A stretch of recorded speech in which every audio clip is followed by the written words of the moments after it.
ಎಲ್ಲರಿಗೂ ನಮಸ್ಕಾರ. Welcome to my channel Soumya Rudresh blogs. ನೀವಿವತ್ತು ನೋಡ್ತಾ ಇರುವಂತಹ ವಿಡಿಯೋ ಬಂದು ನಮ್ಮ ಮನೆಯವರ ಸೋದರತೆಯ ತೋಟದ ಪೂಜೆ ವಿಡಿಯೋ. ಶುಕ್ರವಾರ ಮಾಡಿಸಿದಂಥ ಒಂದು ಪೂಜೆ, ಹೋಮ, ಹಾಗೆ ನಾಗ ದೋಷನ ನಿವಾರಣೆ ಮಾಡಲಿಕ್ಕಾಗಿ ಮಾಡಿಸಿರುವಂಥ ಒಂದು ಪೂಜೆ ಅಂತ ಹೇಳ್ಬೋದು. ಇಲ್ಲಿ ನೋಡ್ಬೋದು ಎಷ್ಟು ಚೆನ್ನಾಗಿ ನಾಗಪ್ಪನ ಬರೆದಿದ್ದಾರೆ. ಹಾಗೆ ಇಲ್ಲಿ ಈಶ್ವರ ಹಾಗೆ ಪರಮೇಶ್ವರ ಗಣಪತಿ ಎಲ್ಲನೂ ಪೂಜೆ ಮಾಡಿ ಹೋಮ ಮಾಡಿರುವಂಥದ್ದು. ತೋಟದಲ್ಲಿ ಪೂಜೆ ಮಾಡ್ತಾರೆ. ಪ್ರತಿ 2 ವರ್ಷಕ್ಕೊಮ್ಮೆ 3 ವರ್ಷಕ್ಕೊಮ್ಮೆ ಈ ಪೂಜೆನ ಮಾಡ್ತಾ ಬಂದಿದ್ದಾರೆ. ಇಲ್ಲಿ ನೋಡ್ಬೋದು ನವಗ್ರಹ ಪೂಜೆದು ಇದು ಹುತ್ತ. ನಾಗದೋಷ ನಿವಾರಣೆಗಾಗಿ ಈ ಒಂದು ಪೂಜೆನ ಬೆಳಿಗ್ಗೆ ಬೇಗ ಎದ್ದು ಅವರು ಬೆಂಗಳೂರಲ್ಲಿರೋದು. ಸುಮಾರು ಸತಿ ನೀವು ನೋಡಿದ್ದೀರಾ.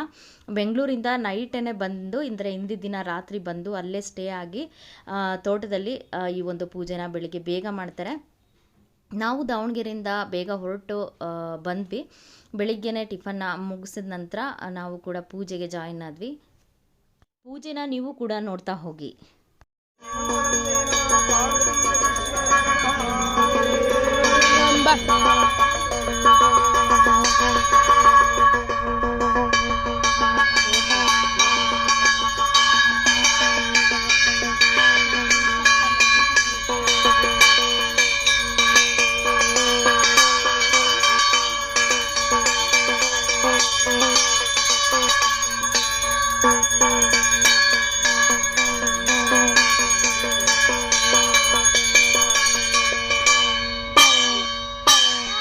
ಬಗ್ಗಮ್ಮ ಬಗ್ಗಿ ಬೆಳಗು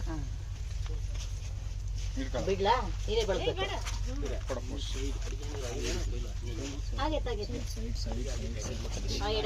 ಸರಿ ಇಲ್ಲ ಇಲ್ಲ ಆಗಿದೆ ಎಡಾಗಿದೆ.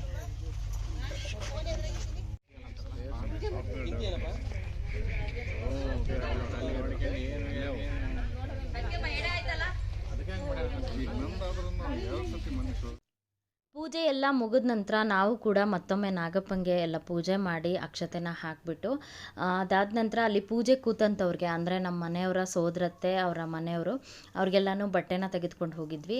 ನಮ್ಮ ಕಡೆ ಹೀಗೇ ಅಂದರೆ ಏನಾದರೂ ಒಂದು ವಿಶೇಷ ಪೂಜೆಗಳಾಯಿತು, ವಿಶೇಷ ಸಮಾರಂಭಗಳಲ್ಲಿ ಯಾರು ಪೂಜೆ ಕೂತಿರ್ತಾರೋ ಅವ್ರಿಗೆ ಬಟ್ಟೆನ ಮಾಡಬೇಕು ಅನ್ನೋ ಒಂದು ಪದ್ಧತಿ ಇರೋದ್ರಿಂದ ನಾವು ಕೂಡ ಬಟ್ಟೆ ಎಲ್ಲ ತೆಗೆದುಕೊಂಡು ಹೋಗಿದ್ವಿ. ಬಟ್ಟೆನ ಎಲ್ಲ ಕೊಟ್ಬಿಟ್ಟು ಆರತಿ ಮಾಡ್ತಾಯಿದ್ದೀವಿ. ಇಲ್ಲಿ ಅಕ್ಕ ಹಾಗೆ ಅಣ್ಣ ಮಾಡ್ತಿದ್ದಾರೆ ನೋಡ್ಬೋದು. ಹಾಗೆ ಇಲ್ಲಿ ಪಲ್ಲವಿ ಅವರ ಮಗಳು, ಅವಳಿಗೆ ನಾಗದೋಷ ಇದೆ ಅನ್ನೋ ಒಂದು ಕಾರಣಕ್ಕೆ ಪ್ರತಿ 2 ವರ್ಷಕ್ಕೊಮ್ಮೆ ಈ ಪೂಜೆನ ಅವರು ತೋಟದಲ್ಲಿ ತುಂಬ ಚೆನ್ನಾಗಿರುತ್ತೆ. ಆ ತೋಟದಲ್ಲಿ ಪೂಜೆ ಮಾಡೋದು ಅಂದರೆ ಒಂದು ಬೇರೆ ಒಂದು ವಾತಾವರಣ, ತುಂಬ ಚೆನ್ನಾಗಿದೆ ತೋಟ ಮಾತ್ರ. ಆ ತೋಟದಲ್ಲಿ ಆ ಪೂಜೆ ಮಾಡಿದಂತೂ ತುಂಬಾ ಖುಷಿಯಾಯಿತು. ಅದೊಂದು ನಮಗೆ ಒಂದು ದಿನ ಅಂತ ಹೇಳ್ಬೋದು. ಅಂದರೆ ಇದೆಲ್ಲನ ಬಿಟ್ಟು ತೋಟದಲ್ಲಿ ಒಂಥರ ಎಂಜಾಯ್ಮೆಂಟು. ಬಟ್ ಜಾಸ್ತಿ ಟೈಮ್ನ ನಾವು ಕಳೆಯೋಕ್ಕಾಗಲಿಲ್ಲ, ಇನ್ನೊಂದು ಫಂಕ್ಷನ್ ಇದ್ದಿದ್ದರಿಂದ ಅದೊಂದು ಬೇಜಾರಾಯಿತು. ಹಾಗೆ ತೋಟದಲ್ಲಿ ಪರಿಸರನೇ ಒಂದು ಚೆಂದ. ಪರಿಸರದ ಮಧ್ಯೆ ಪೂಜೆ, ಹಾಗೆ ನಾವಲ್ಲಿ ಊಟ ಮಾಡಿದ್ದು, ಪೂಜೆ ಮಾಡಿದ್ದು ಎಲ್ಲ ತುಂಬ ಚೆನ್ನಾಗಿತ್ತು.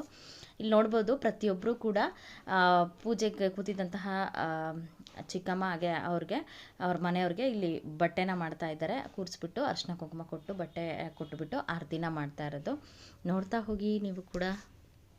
ಹಾಗೆ ದೊಡ್ಡವರಿಂದ ಎಲ್ಲರೂ ಕೂಡ ಆಶೀರ್ವಾದನ ತೆಗೆದುಕೊಳ್ತಾ ಇರೋದನ್ನು ನೀವು ನೋಡ್ತಾ ಹೋಗ್ಬೋದು.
ಪ್ರಾಸೆಸ್ ಎಲ್ಲ ಕಂಪ್ಲೀಟಾಗಿ ಮುಗಿದ ನಂತರ ಇನ್ನು ಊಟಕ್ಕಂತೂ ಸಖತ್ ಐಟಮ್ಸ್ ಮಾಡಿದರು. ಬೆಂಗಳೂರಿಂದ ಕೂಡ ತುಂಬ ಐಟಮ್ಸ್ ಮಾಡ್ಕೊಂಬಂದಿದ್ರು. ಇದು ಸಜ್ಜಿಗೆ ನೋಡ್ಬೋದು, ನೈವೇದ್ಯಕ್ಕೆ ಇದೇ ಶ್ರೇಷ್ಠ ಅಂತ ಹೇಳ್ಬಿಟ್ಟು ಇದನ್ನು ಮಾಡಿರುವಂಥದ್ದು. ಪ್ರತಿ ಸತಿನೂ ಅಷ್ಟೇ. ಇದು ದಾಲು, ಹಾಗೆ ಅನ್ನ, ಇದು ಪಲ್ಯ, ವೆರೈಟಿ ಒಂದು 3-4 ಥರ ಪಲ್ಯಗಳಿತ್ತು. ತುಂಬ ಚೆನ್ನಾಗಿತ್ತು ಊಟ ಮಾತ್ರ.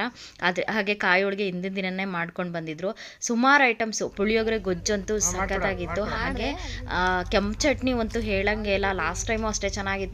ನೀವು ನಂಬಲ್ಲ, 1 ರಿಂದ 1.5 ತಿಂಗಳು ಕೆಂಪು ಚಟ್ನಿ ನಾನು ಲಾಸ್ಟ್ ಟೈಮೆಲ್ಲ ಕೊಟ್ಟಾಗ 1 ತಿಂಗಳು ಇಟ್ಕೊಂಡು ಯೂಸ್ ಮಾಡಿದ್ದೀನಿ. ತುಂಬ ಅಂದರೆ ತುಂಬ ಚೆನ್ನಾಗಿತ್ತು ಕೆಂಪು ಚಟ್ನಿ. ಅವರು ನೀರು ಹಾಕ್ದೇ ಮಾಡ್ತಾರಂತೆ. ಅದು ಆ ರೆಸಿಪಿ ಒಮ್ಮೆ ಅವ್ರ ಹತ್ರ ಕೇಳಿಕೊಂಡು ಮಾಡಬೇಕು. ತುಂಬ ಚೆನ್ನಾಗಿತ್ತು ಚಟ್ನಿ ಮಾತ್ರ. ಇಲ್ಲಿ ನೋಡ್ಬೋದು, ಮತ್ತೊಮ್ಮೆ ನೀವು ಪೂಜೆನ ನೋಡ್ತಾ ಹೋಗಿ. ನವಗ್ರಹ ಪೂಜೆ ಮಾಡಿರುವಂಥದ್ದು, ಹಾಗೆ ಇಲ್ಲಿ ಶಿವ ಪಾರ್ವತಿ ಎಲ್ಲ ಚೆನ್ನಾಗಿತ್ತು. ಆ ನಾಗಪ್ಪನ ಬಿಡಿಸಿದ್ದಂತೂ ತುಂಬ ಚೆನ್ನಾಗಿತ್ತು. ನಿಜವಾಗ್ಲೂ ಅವ್ರಿಗೆ ಥ್ಯಾಂಕ್ಸ್ ಹೇಳ್ತೀನಿ. ಸಖತ್ತಾಗಿ ಒಂದು ಚಿತ್ರನ ಬರೆದಿದ್ರು, ಆ ಕಲರಿಂಗ್ ಮಾಡಿರೋದಾಯಿತು, ತುಂಬ ಚೆನ್ನಾಗಿ ಮಾಡಿದರು. ನೋಡೋಕ್ಕಂತೂ ತುಂಬ ಖುಷಿಯಾಯಿತು. ನಾವು ಜಾಸ್ತಿ ಟೈಮು ತೋಟದಲ್ಲಿ ಕಳೆಯೋಕ್ಕಾಗಲಿಲ್ವಲ್ಲ ಅನ್ನೋದು ಒಂದೇ ಬೇಜಾರು. ಯಾಕೆಂದರೆ ಬೇರೆ ಕಡೆ ಮತ್ತೊಂದು ಗೃಹ ಪ್ರವೇಶ ಫಂಕ್ಷನ್ಗೆ ಹೋಗಿದ್ವಿ. ಇದಾಗಿತ್ತು ಇವತ್ತಿನ ವಿಡಿಯೋ. ಮತ್ತಷ್ಟು ಇದೇ ರೀತಿಯ ವೀಡಿಯೋಸ್ಗೆ ಚಾನಲ್ನ ಸಬ್ಸ್ಕ್ರೈಬ್ ಮಾಡಿ. Thank you for watching.